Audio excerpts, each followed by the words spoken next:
উজনি অসমৰে এটি সামাজিক সাংস্কৃতিক অনুষ্ঠান লুইত শিল্পী সমাজৰ দ্বাৰা পৰিচালিত ডিগবয় সংগীত বিদ্যালয়ৰ উদ্যোগত যোৱা 15 জুলাইৰ পৰা 21 জুলাইলৈকে আমি অন্যান্য বছৰসমূহৰ দৰে এইবাৰো সত্ৰীয়া কৰ্মশালা অনুষ্ঠিত কৰিলোঁ।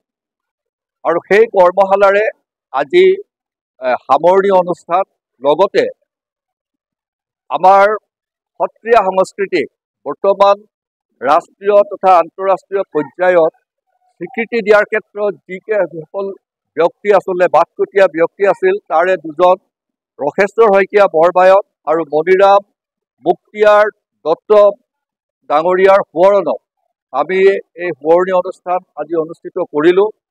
এই সামৰণি তথা সোঁৱৰণি অনুষ্ঠানত আমাৰ যিজন প্ৰশিক্ষক, এই কৰ্মশালাৰ প্ৰশিক্ষক আমি সুদূৰ মাজুলীৰ পৰা নিমন্ত্ৰণ কৰি আনিছিলোঁ শ্ৰী পাপুল শইকীয়া ডাঙৰীয়া।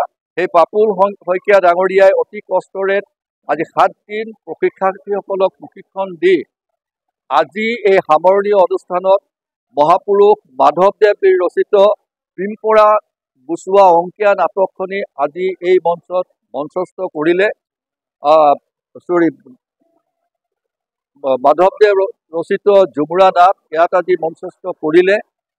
আচলতে অতি কম সময়ৰ ভিতৰত আৰু অতি কম সুবিধাৰ মাজেৰে এই ঝুমুৰা নাটখন তেখেতে আজি যি অতি এখন উন্নত মানৰ নাট আচলতে ইয়াত আজি পৰিৱেশন কৰিলে। আৰু যিসকল দৰ্শক ইয়াত উপস্থিত আছিল তেখেতসকল সঁচাকৈ আজি আপ্লুত হৈছে। গতিকে মই ইয়াতেই আমাৰ প্ৰশিক্ষক আমাৰ পাপুল শইকীয়াদেৱক ধন্যবাদ জ্ঞাপন কৰিছোঁ। আৰু লগতে তেখেতৰ লগতে আমাৰ সংগীত বিদ্যালয়ৰ যিজন অধ্যক্ষ তিলেশ্বৰ তামুলীদেৱ, তেখেতেও যথেষ্ট কষ্ট কৰিলে এই 7 দিন। গতিকে তেখেতকো আমি ধন্যবাদ জ্ঞাপন কৰিছোঁ। আৰু যি দুজন পুৰোধা ব্যক্তিৰ কথা মই উল্লেখ কৰিলোঁ, ৰখেশ্বৰ শইকীয়া বৰবায়ত আৰু মণিৰাম মুক্তিয়াৰ দত্ত ডাঙৰীয়া, তেখেতক আজি আমি শ্ৰদ্ধাৰে স্মৰণ কৰিছোঁ আৰু আমি এই দুইটা অনুষ্ঠানৰ হয় তেখেতক গভীৰ শ্ৰদ্ধাঞ্জলি জ্ঞাপন কৰিলোঁ। আৰু লগতে যিসকলে আজি আমাক এই অনুষ্ঠানটি অনুষ্ঠিত কৰাত সহায় সহযোগিতা আগবঢ়ালে আমি সেই সকলোকে আমি ধন্যবাদ জ্ঞাপন কৰিম।